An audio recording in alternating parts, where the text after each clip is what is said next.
السلام علیکم ورحمۃ اللہ وبرکاتہ۔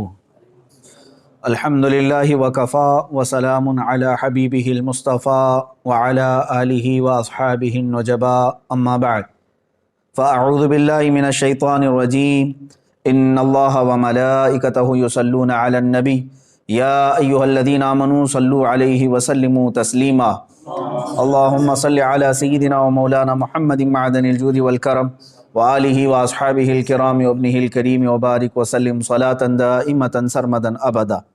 عزیزان گرامی وقار، رمضان المبارک کا مقدس مہینہ ہے اور حالیہ دنوں میں ہندوستان بھر میں جو حالات چل رہے ہیں اس سے ہر ایک مسلمان باخبر ہے، جانتا ہے۔ آج کے حالات میں رسول پاک صلی اللہ تعالیٰ علیہ وسلم کی ذات پاک کو جس طرح سے پورے ہندوستان میں نشانہ بنایا جا رہا ہے، موضوع بحث بنایا جا رہا ہے، ہمارے دل چھلنی ہیں، زخمی ہیں، یہ ایک الگ میٹر ہے۔ لیکن آج میں آپ کے سامنے حاضر ہوں خاص ایک بات کا ذکر کرنے کے لیے۔ میرے عزیز چاہنے والے بہت سارے ہزاروں کی تعداد میں نوجوان اور علماء، ایک سلسلہ چل پڑا ہے ابھی فی الحال سوشل میڈیا پر، خاص طور پر مجھے لے کر کے مباہلے کا چیلنج دے دیا مفتی سلمان اظہری نے، کفر کی دھرتی کو ہلا دیا، فلاں فلاں میسیجز بہت گردش کر رہے ہیں۔ اے میرے عزیزو، میں آپ کو اس بات کا کھل کر کے اظہار کرنا چاہتا ہوں کہ مجھ جیسے ایک کمتر طالب علم نے کون سا کمال کر دیا ہے۔ اس میں کوئی بڑا کمال کا کام مجھے نہیں لگتا، بلکہ رسول پاک صلی اللہ تعالیٰ علیہ وسلم کی عزت پاک بہت اعلیٰ، آپ کے نالے پاک کی غبار شریف کا بھی حق ہم ادا نہیں کر سکتے مباہلے کا چیلنج دے کر کے۔ آپ کیا سمجھتے ہیں کہ کوئی بہت بڑا تیر میں نے چلا لیا ہے؟ اس کو اتنا بڑا بنا کر کے کیوں پیش کیا جا رہا ہے؟ میرے عزیزو، ہماری زندگیاں رسول پاک صلی اللہ تعالیٰ علیہ وسلم کے نام سے وقف ہو جانی چاہیے۔ زندگی میں اگر ایک مرتبہ ہم نے کسی کو چیلنج کیا ہے تو آپ تمام حضرات اتنے ہی میں خوش ہو کر کے مگن ہو گئے اور سارے لوگ موضوع بحث اسی کو بنائے ہوئے ہیں۔ ایک بہت بڑا کام کر دیا۔ اسی لیے میں اپنے چاہنے والے تمام ہی نوجوانوں سے گزارش کروں گا، چھوڑ دو اس بحث کو، کوئی بھی میری تعریف آج سے ہرگز نہ کرے۔ بہت سارے نوجوان آج اسی کام میں مصروف ہو گئے ہیں، سوشل میڈیا پہ سٹیٹس رکھنا، ڈی پیاں رکھنا میرے نام کی، میرے تصویر کی، اور پھر الگ الگ القابات اس میں لگانا، امیر کا، قائد کا، اور نہ جانے کیا کیا القابات۔ مجھے شرم آتی ہے، آج مجھے افسوس ہے اس بات میں کہ اے نوجوانوں، تمہاری غیرت کب جاگے گی؟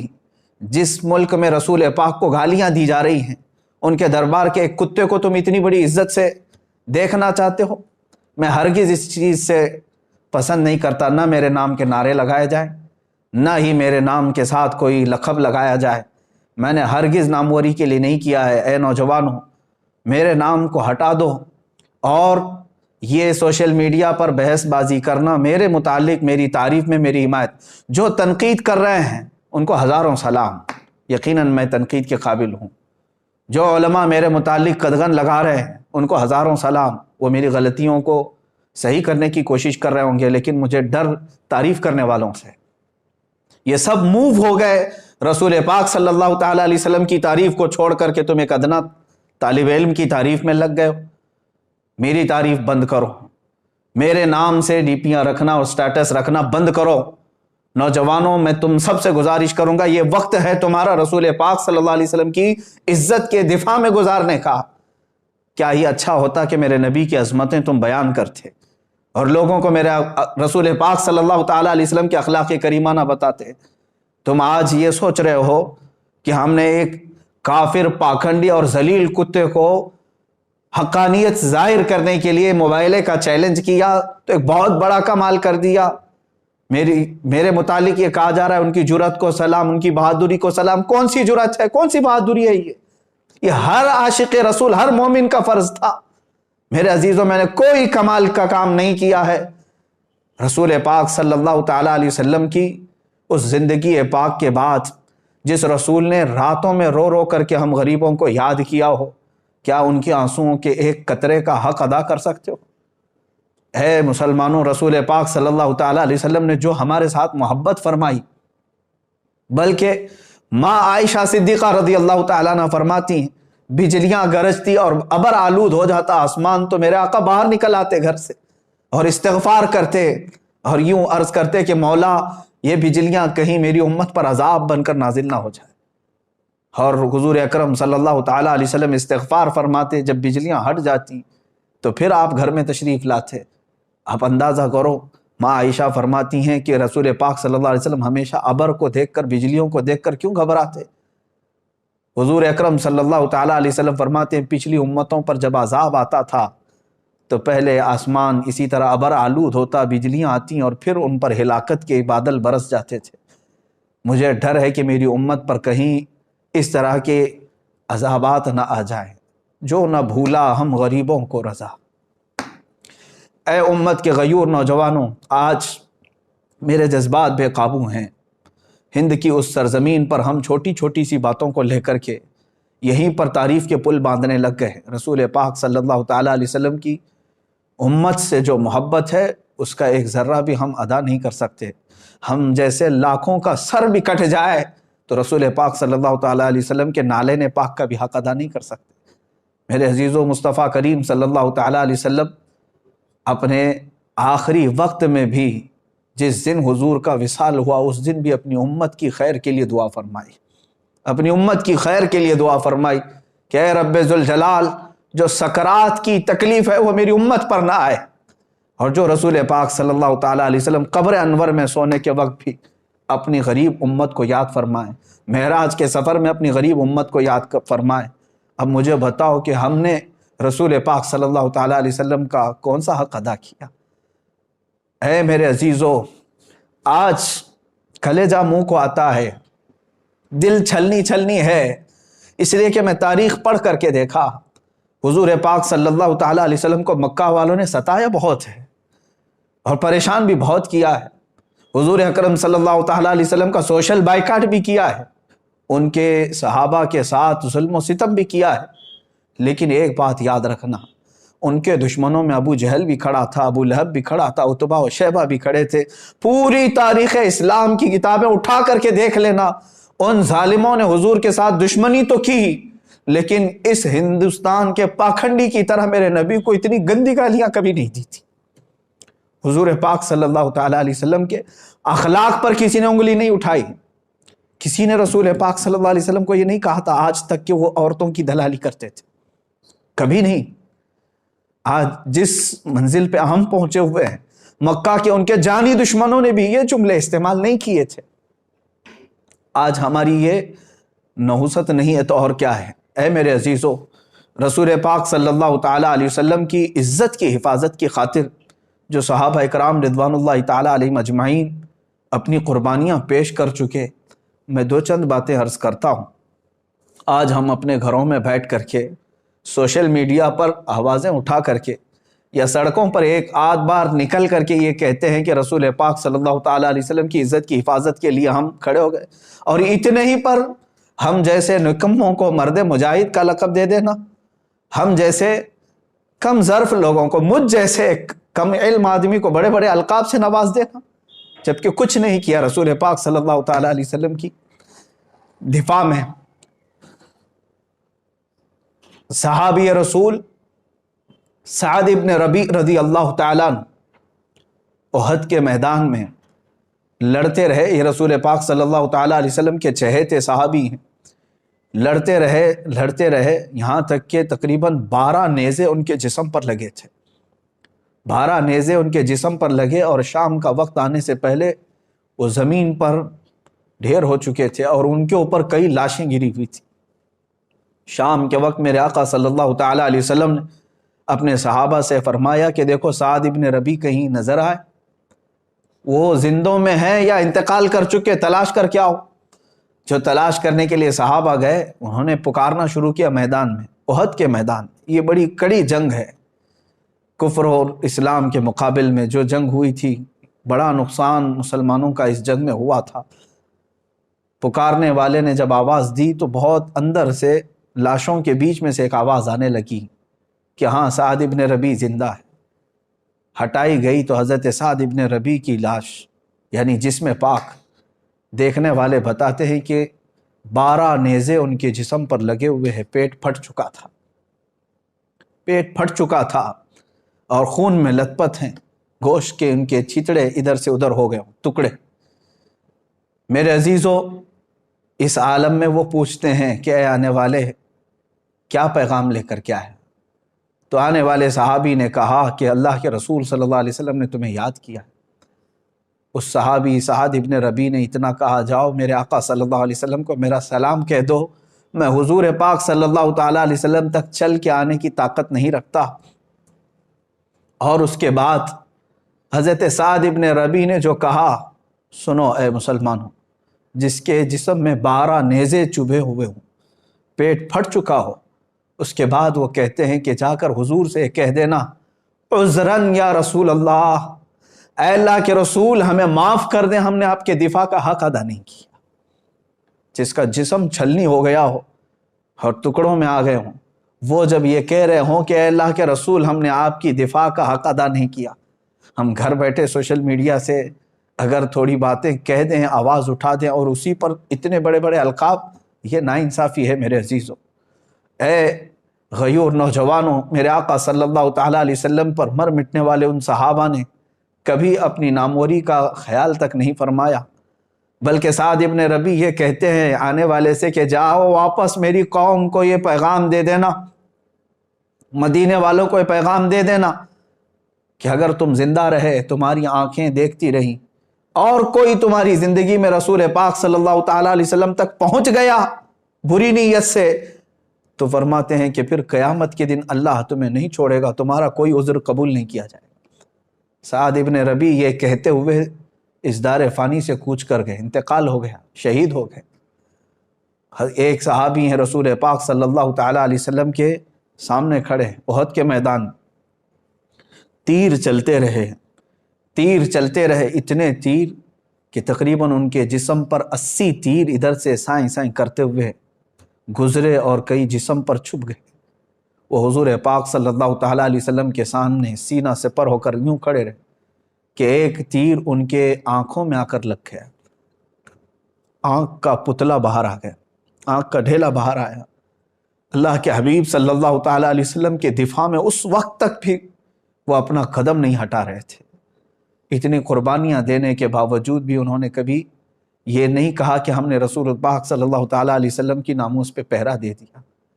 اے مسلمانوں، ان القابات اور ان تمام تر مبالغات سے باہر نکل آؤ، ان تمام چیزوں سے باہر نکل آؤ، میدان عمل میں اترنے کی آج تمہیں ضرورت ہے۔ اللہ کے حبیب صلی اللہ تعالیٰ علیہ وسلم کی عزت کی حفاظت کے لیے جنہوں نے کیا، آج میرا دل درد کر رہا تھا، اس لیے میں آپ کے سامنے حاضر آ گیا۔ سلطان صلاح الدین ایوبی رحمۃ اللہ تعالیٰ علیہ کی وفات یاد آتی ہے۔ انگریزوں نے بھی صلاح الدین ایوبی کا ذکر بڑے اچھے سے لکھا ہے، کہا کہ ایک انصاف پسند جرنیل تھا اور جتنی جنگیں ہوئی ہیں ظلماً صلاح الدین ایوبی نے کسی کو قتل نہیں کیا، قیدی بھی آتے تو ان کو رہا کرنے کا حکم دیتے تھے۔ ایک بار ایسا ہوا کہ ایک اسلامی قافلہ شام سے مصر کی طرف جا رہا تھا، بیچ راستے میں برنس نام کا ایک جرنیل تھا جو عیسائی تھا، اس نے قافلے کو روک لیا اور لوٹا، مسلمان عورتیں بھی تھیں، بچیاں بھی تھیں، اور پورے قافلے میں سے تقریباً 2 لاکھ دینار اس نے لوٹ لیا اور مار رہا تھا باندھ کر کے، اس میں عورتیں بھی تھیں، بچیاں بھی تھیں۔ تو ان لوگوں نے رحم کے لیے کہا تو اس ظالم نے کیا کہا، کہاں ہے تمہارا محمد، اس کو بلاؤ، مدد کیوں نہیں کرنے آتا، معاذ اللہ، اتنا کہا تھا انہوں نے، ادعوہ محمد ینصرکم، تم بلاؤ اپنے اسی محمد کو، رسول پاک صلی اللہ علیہ وسلم کے مطابق، کہ وہ تمہاری مدد کرے، تم بہت کہتے ہو نا رسول رسول، لیکن یہ واقعہ ہو گیا، لٹ گئے، اور کسی نے آ کر کے صلاح الدین ایوبی کو ذکر کر دیا۔ مصر میں ان کی جب خلافت تھی، صلاح الدین ایوبی اس زمانے میں بہت سخت بیمار تھے، بیماری کے عالم میں وہ تڑپ گئے اور کہا، اے اللہ، ایک آخری میں تیری بارگاہ میں منت مانگتا ہوں، مجھے شفا یابی دے دے، مجھے صحت یابی دے دے، اور پھر اس برنس کو میں بتاؤں کہ محمد صلی اللہ علیہ وسلم مدد کیسے کرتے ہیں۔ اور جانتے ہیں آپ صحت یاب ہوتے ہوتے آپ نے جنگوں کا پھر سے ایک محاذ چھیڑ دیا، 2 سے 2.5 سال لگ گئے، فلسطین پہنچے آپ بیت المقدس کی فتح کے بعد۔ جتنے وہاں پر عیسائی تھے سب کو آپ نے اعلان کر دیا کہ جو امن و امان سے رہنا چاہتا ہے رہے، یا جانا چاہتا ہے تو وہ جا سکتا ہے۔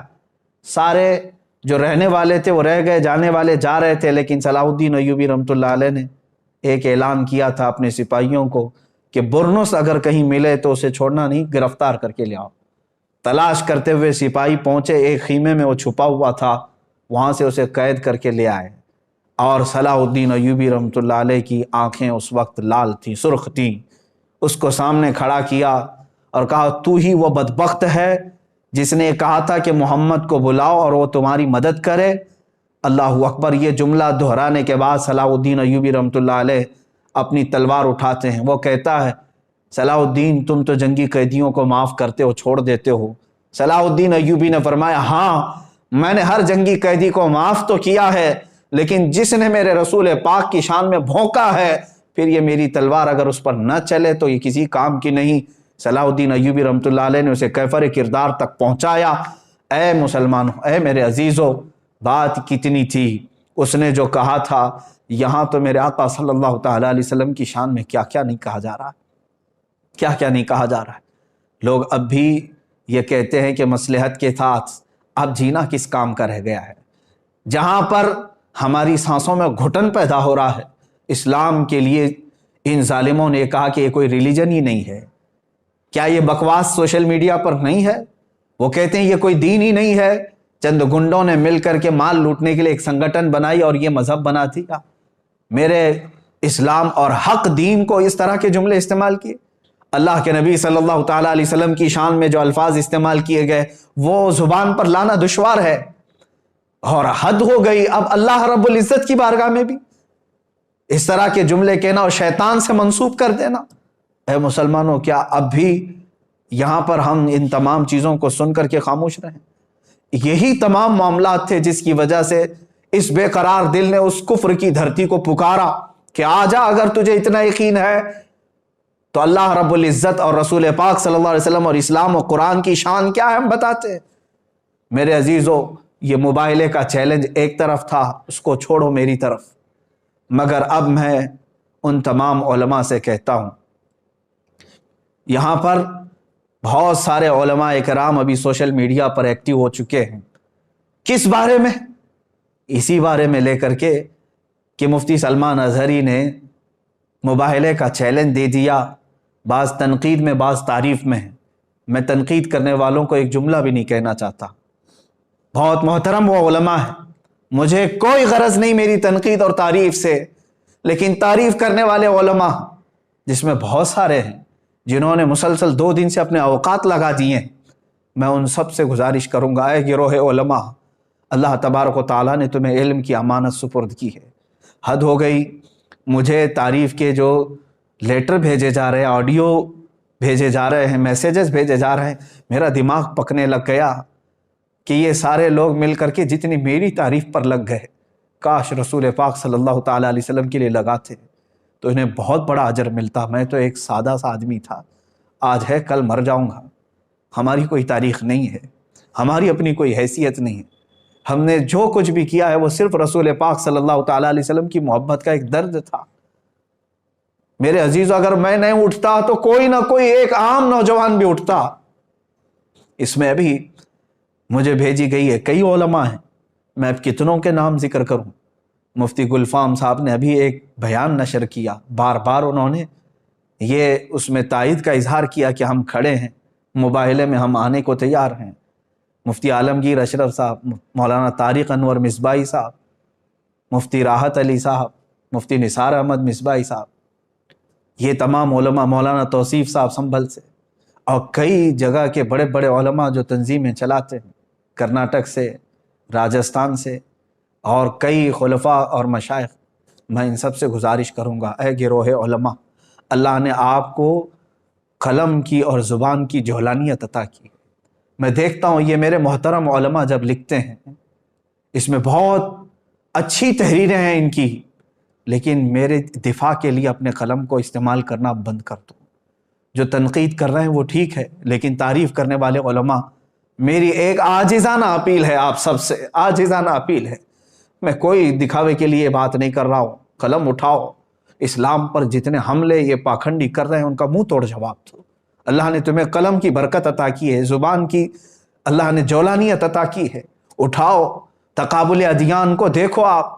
اور آریہ سماج کے پنڈتوں نے جتنے اعتراضات کیے تھے ان اعتراضات کے جواب علماء حق نے، علماء ربانیین نے دیے۔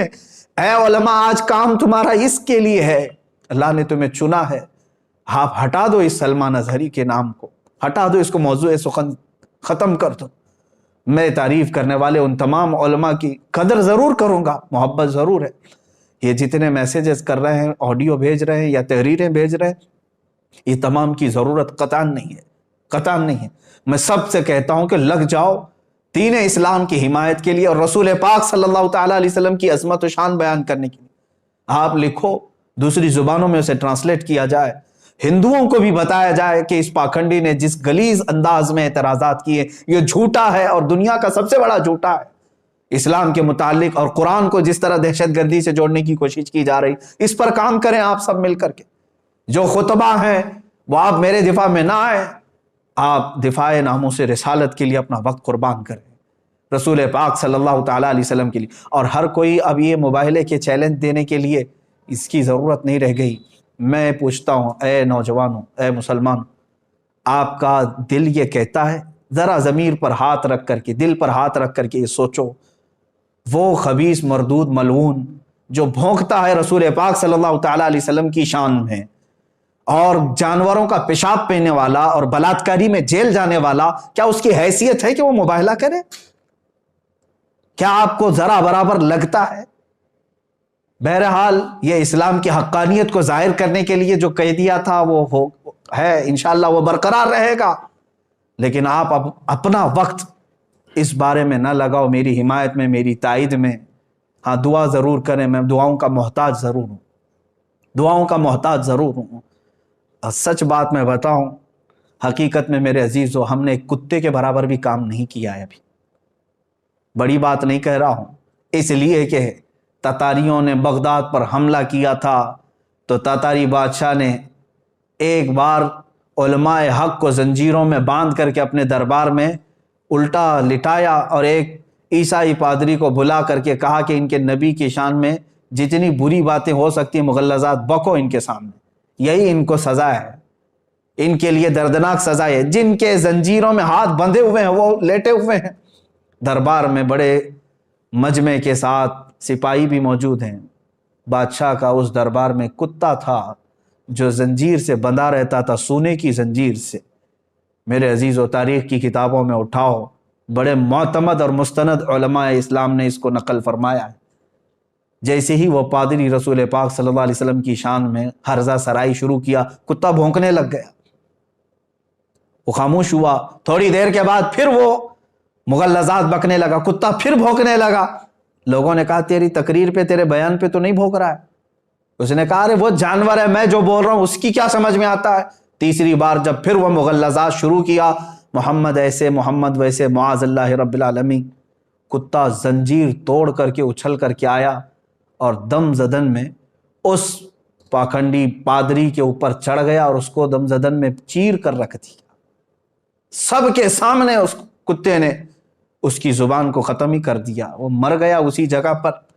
اس واقعے کو نقل کیا ہے معتمد علماء اسلام نے، اور اس کی اس بات کو دیکھ کر کے پورے مجمع میں ایسی ہیبت طاری ہو گئی، ایسی ہیبت طاری ہو گئی کہ ایک جانور ہے اور وہ گستاخی کو نہیں سنبھال سکتا، سن نہیں سکتا، برداشت نہیں کر سکتا، اور پھر ایسا حملہ کیا۔ اس مجمع کے بعد کئی لوگ دائرہ اسلام میں بھی داخل ہوئے، جو کفر و شرک کی دھرتی میں موجود تھے وہ دائرہ اسلام میں آئے۔ اسی لیے میں نے کہا کہ اس کتے کے برابر بھی کام نہیں کیا۔ میرے عزیزو، آپ سب سے میں یہی کہوں گا کہ آپ تمام حضرات اپنے اس قیمتی وقت کو میرے دفاع میں، تائید میں، حمایت میں نہ صرف کریں۔ جو رسول پاک صلی اللہ تعالیٰ علیہ وسلم سے تھوڑی سی بھی محبت رکھتا ہے، میں ہر سنی نوجوان سے آج کہوں گا، اگر تمہیں آج کا یہ مباہلے کا چیلنج ہاٹ ٹاپک لگتا ہے، ہاٹ ایشو لگتا ہے، اور دیکھنا چاہتے ہو کہ اب کیا ہوگا، کل کیا ہوگا، انشاءاللہ العزیز 17 رمضان المبارک کو حق واضح ہو ہی جائے گا، لیکن اس سے قبل میں ہر سنی جوان سے یہ کہوں گا کہ آ جاؤ، مصطفیٰ کریم صلی اللہ تعالیٰ علیہ وسلم کے قدموں میں تمہاری عزت ہے۔ تم نے پوری زندگی بھر نہ جانے کتنے غلامیوں کے پٹے اپنے گلے میں ڈال رکھے ہیں، تم اپنے گلوں سے ان زنجیروں کو توڑ کر کے آ نہیں پا رہے ہو۔ کتا تو سونے کی زنجیر بھی توڑ کر کے آ گیا تھا، اب ہمارے پاس جو غلامی کی زنجیریں ہیں وہ فیشن پرستی کی زنجیریں ہیں، مصلحت پسندی کی زنجیریں ہیں، گناہوں کی لت جو پڑی ہے یہ زنجیریں ہیں، بزدلانہ زنجیریں تمہارے گلوں میں پڑی ہوئی ہے، توڑ کر کے آ جاؤ۔ کون کہتا ہے کہ رسول پاک صلی اللہ تعالیٰ علیہ وسلم کا چہرہ خراب تھا؟ تمہیں یقین نہیں ہے؟ دنیا کا سارا حسن و جمال میرے رب ذوالجلال نے میرے مصطفیٰ کو عطا کیا تھا، اس حسین رسول پاک صلی اللہ تعالیٰ علیہ وسلم کے تم پیروکار ہو، تو پھر کیوں اس رسول پاک کے اخلاق کو اپنانے سے تم ہچکچاتے ہو؟ کیوں ڈرتے ہو؟ ہزار تانوں کو چھوڑ دو، لوگ کیا کہتے ہیں، تم یہ دیکھو کہ میرے آقا کل قیامت کے دن مجھے کیا کہیں گے، میرا چہرہ دیکھنے کے بعد حضور صلی اللہ تعالیٰ علیہ وسلم کیا کہیں گے۔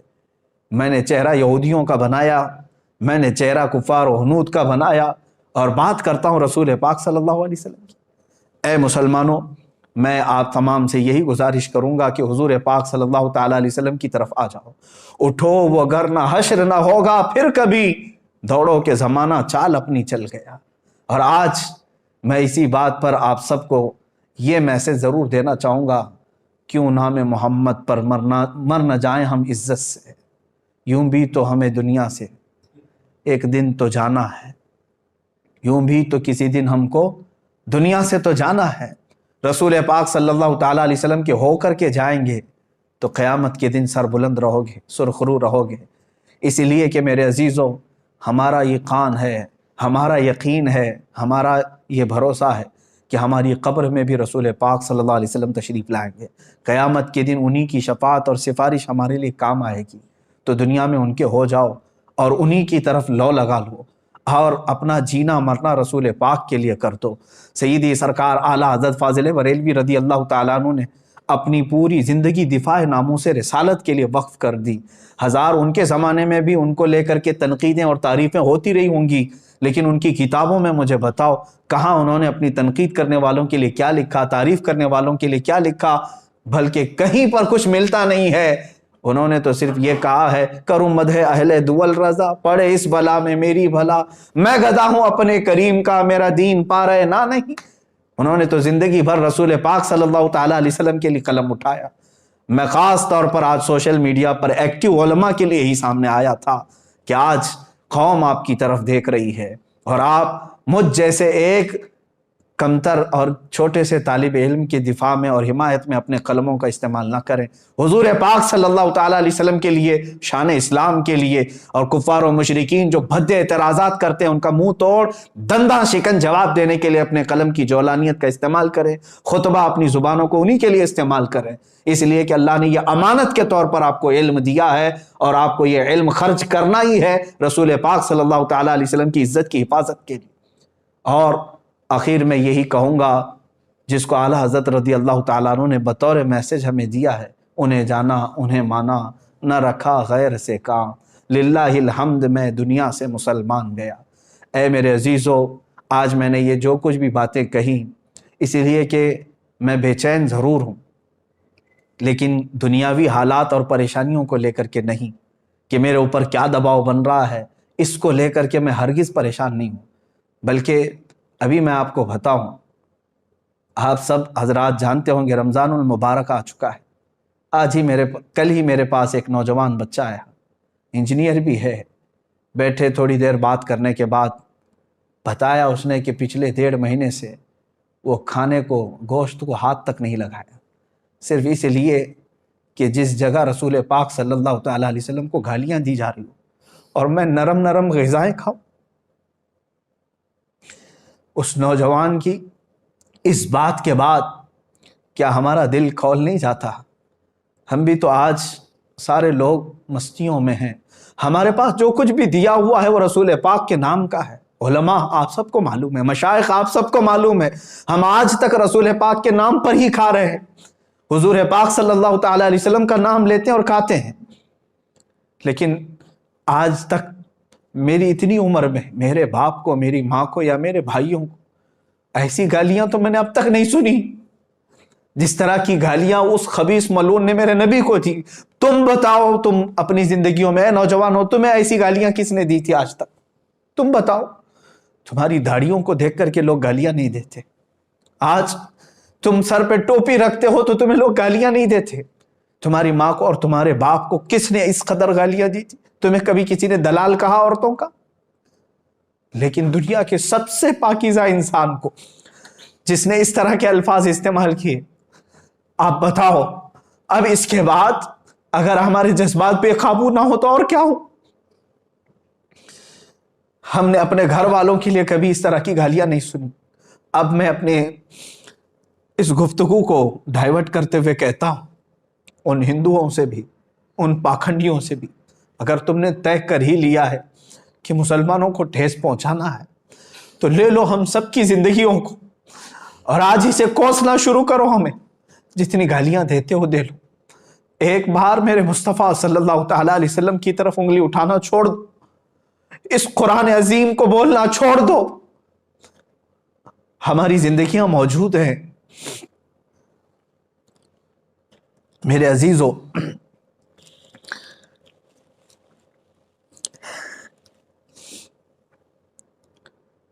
آج رمضان المبارک کی اس شب میں تعریف کے لیے نہیں عرض کرتا، روزانہ ہر رات مدینہ طیبہ سے میرے شاگرد ہیں، بچے ہیں، ایک میرا مخلص شاگرد ہے، وہاں سے فون لگاتا ہے بارگاہ مصطفیٰ میں اور گنبد خضرا کے نیچے سے ویب کانفرنسنگ کے ذریعے سے دیکھ لیتا ہوں، دل کو ٹھنڈک ہوتی ہے۔ آج وہ نوجوان بچہ میرا شاگرد باب السلام سے حضور کی جالیوں کے پاس پہنچا، ہمت نہیں ہو سکی حضور کو سلام کرنے کی، رسول پاک صلی اللہ تعالی علیہ وسلم کو سلام پیش کرنے کی ہمت نہیں ہو سکی۔ اسی لیے میرے عزیزو کہ ہم جس کیفیت میں آج جی رہے ہیں، اب اس کے بعد جینے کا کوئی مطلب نہیں ہوتا۔ آپ سمجھیں، برائے کرم سمجھیں میری اس بات کو۔ یقیناً میں جذبات میں بہت کچھ کہہ رہا ہوں، لیکن اے سنی مسلمانوں بیدار ہو جاؤ، آج اپنے اتحاد کو قائم کرو، صرف نام رسول پر علماء بیان بازیاں بند کریں اور میرے مصطفیٰ کے نام پر ایک بار جمع ہو جاؤ، اور رسول پاک صلی اللہ تعالی علیہ وسلم کی مدد ضرور آئے گی۔ ہم دنیا سے جانے سے پہلے اتنا چہرہ تو بنا لیں کہ حضور پاک صلی اللہ تعالی علیہ وسلم کو دکھا سکے، حضور پاک کی بارگاہ میں حاضر ہونے جیسی تھوڑی سی شکل تو بنا سکے۔ اس لیے اب اس کے بعد مجھے کچھ فرق نہیں پڑتا کہ مجھے حکام وقت قید کریں یا سولی پر چڑھائیں یا ختم کر دیں، اس لیے کہ ہم جیسوں کے ساتھ اب ہونا یہی چاہیے تھا کہ جو رسول پاک صلی اللہ تعالیٰ علیہ وسلم کو گندی گالیاں سن کر کے مزے سے کھاتے پیتے اور سوتے ہیں، عذاب آ جانا چاہیے تھا۔ پھر بھی میرے آقا کی یہ رحمت کاملہ ہے کہ وہ اب بھی اپنی امت کو درد اور تکلیف میں دیکھنا گوارا نہیں کرتے۔ قرآن نے ان کے متعلق ہی کہا ہے، عزیز علیہ ما عنتم، حضور فرماتے ہیں تمہارے قدموں میں کانٹا بھی چبھ جائے تو مجھے یہ برداشت نہیں ہوتا۔ رسول پاک صلی اللہ تعالیٰ علیہ وسلم کو ہمارے قدموں میں چبھنے والا کانٹا گوارا نہیں، اور ہم آج اپنے کانوں سے حضور کے لیے گندی گالیاں سن کر گوارا کیسے کر سکتے؟ بس میں کہنے کی طاقت میں نہیں ہوں، اخیر میں اتنا کہوں گا، عذراً یا رسول اللہ، اے اللہ کے نبی، ہم نکموں کو معاف فرمائیں، بد ہیں تو آپ کے، بھلے ہیں تو آپ کے، ٹکڑوں پہ پلے یہی کے رخ کدھر کریں، یا رسول اللہ آپ ہی کی تو شان ہے۔ گندے نکمے کمی، مہنگے ہیں کوڑی کے تین، کون ہمیں پالتا، تم پہ کروڑوں درود کر کے تمہارے گناہ مانگے تمہاری پناہ، تم کہو دامن میں آ، تم پہ کروڑوں درود۔ اے رسول مختار صلی اللہ تعالیٰ علیہ وسلم، ہند کے ان ہم جیسے بزدل مسلمانوں کو معاف فرما دے اور قوت حیدری عطا فرمائے، علماء کی زبان میں اے اللہ کے نبی طاقت و قوت عطا فرمائے، جوانوں کو بازو میں طاقت و قوت عطا فرمائے، ہم جئیں تو سر بلند کر کے جئیں اور آپ کی شان میں گالیاں سن کر کے نہ جئیں۔ اے رسول پاک مدد کی بھیک ہے، مدد کی بھیک، اے خاصان رسول وقت مدد ہے، امت پہ تیرے وقت عجب آ کے پڑا ہے۔ وآخر دعوانا الحمدللہ رب العالمین۔